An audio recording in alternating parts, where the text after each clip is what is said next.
Baby shark. Ah! In case you're wondering. Hey guys, welcome to another episode of In Case You Were Wondering. I'm Chris. I'm Vicky. I'm Amber. And tonight we have decided to go and do a follow-up of our very first pilot episode dealing with the new live-action Avatar: The Last Airbender that was on Netflix. Gotta say, we were pretty glowing as far as our praise. Like, we had only watched the first 3 episodes, and I don't know, what did you guys think of the first 3 episodes? I thought that it was pretty good. For what they were given, they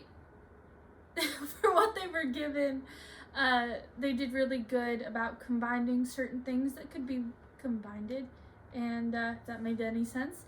And I thought that they stood by the characters pretty well. So, Amber?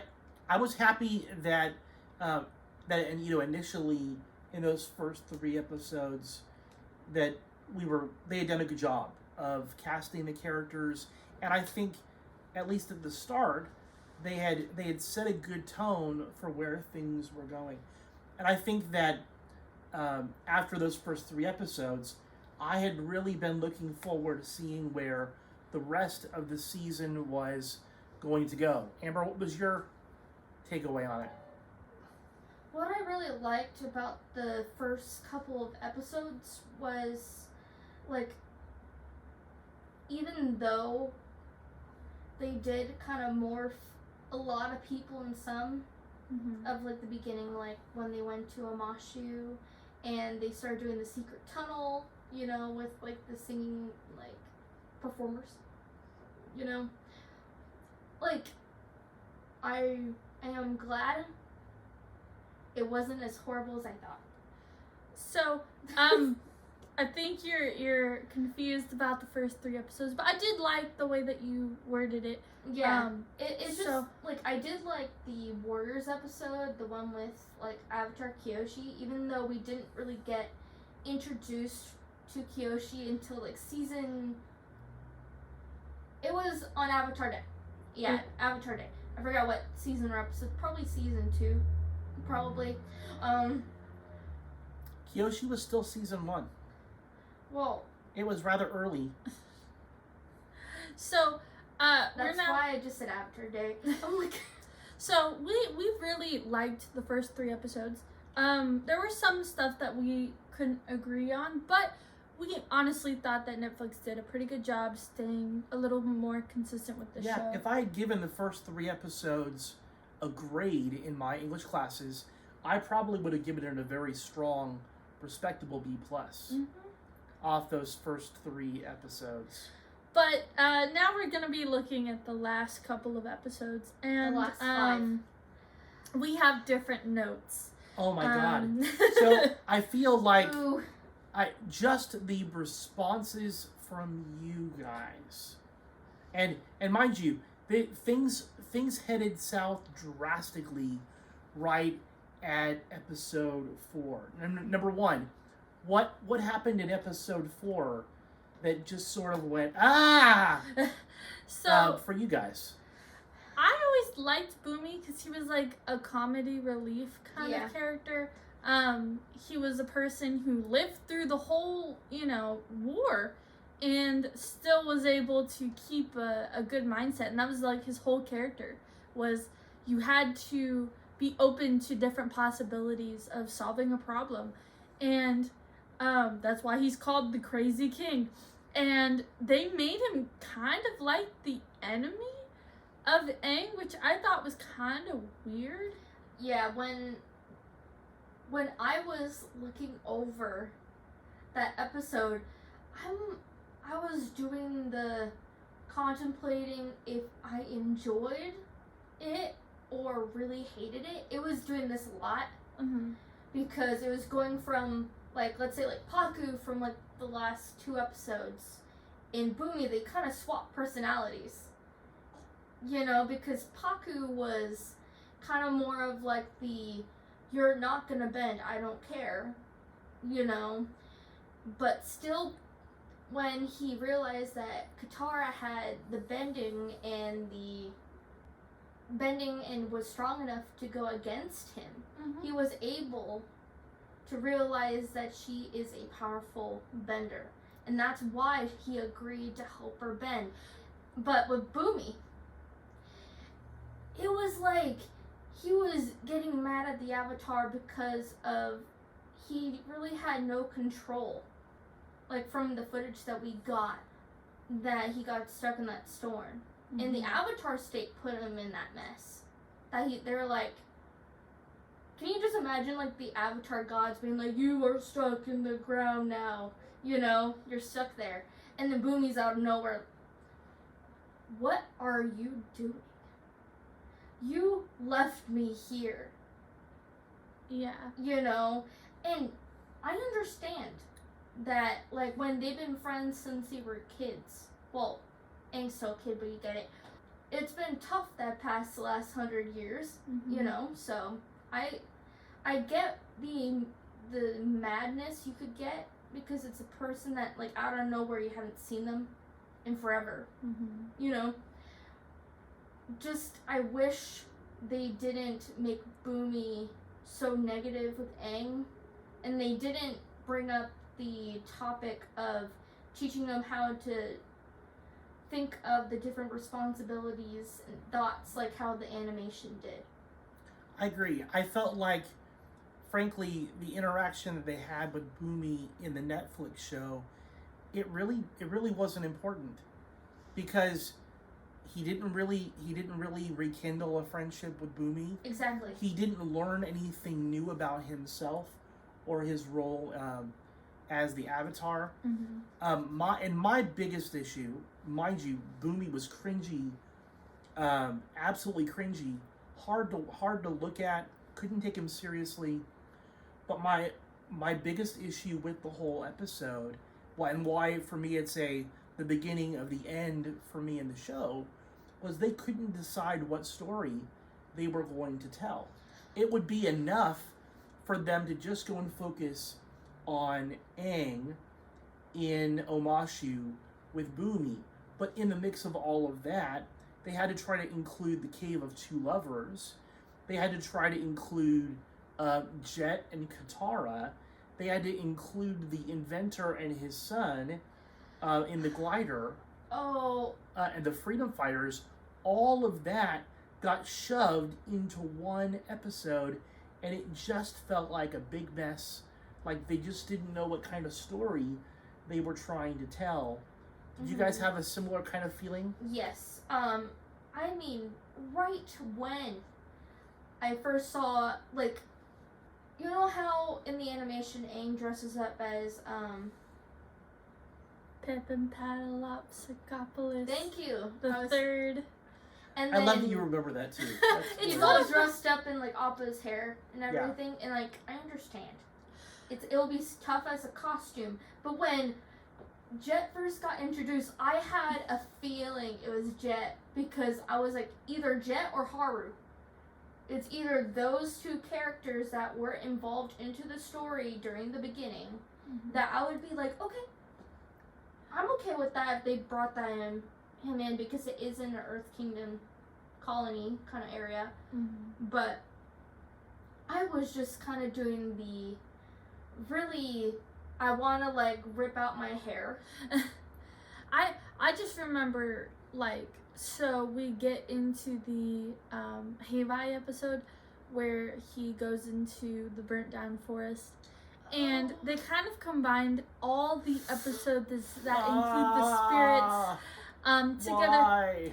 Which, like, at first I liked it, but then it got super slow in the parts that really weren't necessary. And then all of a sudden his friends are stuck there, and you have Avatar Roku saying like, oh, you have to be quick, or who was it that said I have to be quick, or else that was his Monkey friend. Yatsu. Monkey Yatsu says, I said it wrong again. It's okay. It's okay. But he basically said you gotta go fast or else they're gonna be eaten. And he's like, you gotta be, do it right now. And he then leaves for the Fire Nation. Yeah, and leaving his friends in the spirit world where they could die from the other character. I didn't want to be implemented that weird thingy-mabobby that is like a centipede face weird kind of thing. Ko. Yeah, Ko. I'm thinking of Ko. Mm-hmm. Yeah. But I like how so going back to positives, they include sections from the comics, which I thought was really cool. Yeah. Because, like, the Mother of Faces that Aang steals back from Roku and gives to Ko, like, she's a part of, like, the story of Zuko's mom and everything like that. So, like, I really liked that kind of inclusion. And just, like, the idea that we get a lot of the waterbender avatar and his story, because, like, we kind of missed that in the into the original, but for the comics, I would say we get a lot of his story. So they include that stuff, which I thought was awesome. One thing is that the southern waterbender area, or the southern, oh my gosh, the north episode. It was called like the Wolf Cove thing. That was the Southern Water Tribe. Yeah, But that's what you said. yes, so in the Southern Water Tribe, there's Wolf Cove, and it felt really rushed, those episodes. But then you get those episodes where they go into the north, and the whole idea is Katara is trying to learn, and she has to battle sexism, and, being told that she cannot do these things because she's a woman. And we get almost no training at all Barely for Aang or Katara. And the thing about that is that the battle scene was so short compared to, like, other fight scenes that are, like, not very important scenes that need a long fight to begin with. That I feel like if they made the fight scene or training part with Paku during that section, like, a little longer at least. Yeah. I feel like it would be a different story to begin with. But it also showed that, like, Katara's thing was premeditated, which was what I kind of didn't like. Because in the original show, she just goes, fight me. Like, she slaps him with water, and this is something that she just does out of pure, just her being done. She makes a rash decision, and she does something foolish, challenging a master. Definitely. But she was done, and that moment proved to Paku who she was. In the live action version, that scene totally fell flat, and it still didn't lead to her being trained. Paku basically said that you're a master now. Yeah. Without her receiving any training from him, and we really hadn't seen beyond the waterbending scroll. We really hadn't seen much growth or development with Katara in her bending over the course of the episodes. I feel like a lot of that characterization, about learning about the characters, it was weird to me what things they decided to include that were not important, and what things that would have been vitally important to learn about the characters that they left out. It was just a really weird decision. Now, I know we're talking, we've already gotten to sort of the end of the show for season 1. I will say the part that I really enjoyed at the end, I really liked how they showed Aang in the Avatar state with the Moon Spirit, right? That in the M. Night Shyamalan version, that moment where he's with the Moon Spirit, taking on the entire Fire Nation fleet. That was a pretty huge moment. Mm-hmm. In the M. Night Shyamalan version, though, he just creates a big giant wall of water, and they all run away. Mm-hmm. In this version, I thought it was great. You saw how terrifying Aang could really be, unleashed and angry and furious, right? And he was letting out all of that emotion on the Fire Nation. I personally thought that, like, the conversations between Zuko and Aang, especially in these couple episodes, like after he was saved from like the blue spirit, and they were just talking, because we forget that these are kids, and they're just talking, and Zuko is able to be himself for like a split second before having to realize, or in his mind realize, that compassion is what got him in this mess. And so he goes back to shielding his heart in that idea. And so I really liked what they did with those two characters, that they actually were able to have a conversation, as well as like Zuko being a kid, like Zuko having those moments where he would hug Iroh and have those emotions with Iroh, because he's 16, and I think that I would have responded the same way at 16. So I've got to agree with you that if there's a glimmering cool moment in the whole thing, it is the relationship that you get between Iroh and Zuko. I've always liked that dynamic between the two of them. Definitely. And I think they did a pretty good job here in the show talking about their relationship. I do think that, though it happened really slowly, I did ultimately like the dynamic that developed between Katara, Sokka, and Aang. There were some of those playful jabs and everything that I thought were important. Amber, what did you think? I would probably say also probably the Zuko and Iroh kind of relationship, because we didn't really get a lot of that other than when Iroh got like taken from the Earth bending colony like soldiers, and that's when June, I think her name, he was able to have June help find him with his slipper, but instead they used a Pai Sho coin. June was awesome, though. I gotta say, she was the actor. badass. Yeah, pretty cool. She was awesome, but she really wasn't necessary.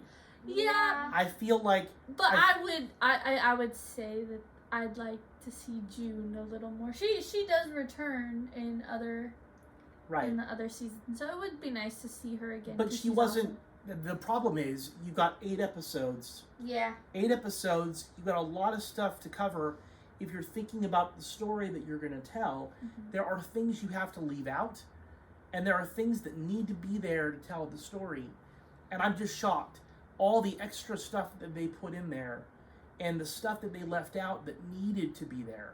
And that, for me, is what really frustrated me, is they still couldn't tell what kind of a story they wanted to give us. And in the end, they ended up making a big, jumbled mess. Yeah. I kind of just, like, realized, I've been kind of, like, watching a lot of videos of, like, the actors and everything, and it's crazy how the actor of Aang and Zuko, technically, their personalities in real life are really close to the animated version, that I'm like, just have them be themselves. And I was really surprised that they learned Taekwondo, because especially the one that played Aang, he knew how to do like full on like jumps and spins and everything, and I think that's impressive. He already know it before? Yeah, he did. I think even Sokka, I saw one from the character. Most of them knew at least, like, I think it was like karate, taekwondo.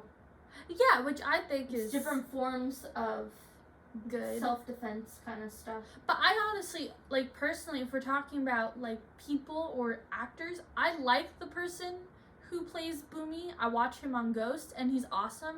I just think that the script was a little off. Yeah. I agree. I feel like, number one, that I think the casting choices they've made were good. Yes. I respect the actors and what they brought to the characters, and it's hard being a real life person trying to depict an animated character. Mm-hmm. I think there's no way they were ever going to do it perfectly. Yes. And I think they tried really hard to do the best that they could. But the one thing that's really true is there is no saving a bad script. And that's the problem in general that I have with the show, is that they had a bad script. Now, it's tragic because essentially they've taken, in my opinion, one of the great stories out there, right? I mean, there's a reason why people hold Avatar: The Last Airbender, the animated series, in such high regard, because from beginning to middle and end, it tells a complete, cohesive story, right? But when you start messing with it, when you start adding things and taking things around, you know what? I have a problem with that. And that's where my issue came here in the Netflix version. We're going to wrap it all up and say thank you so much for joining us. Oh, and don't forget, if you haven't already, go ahead and subscribe to our podcast, right? We are, in case you're wondering, again, I'm Chris. I'm Vicky. I'm Amber. And we are signing off. Bye! Bye! Adios.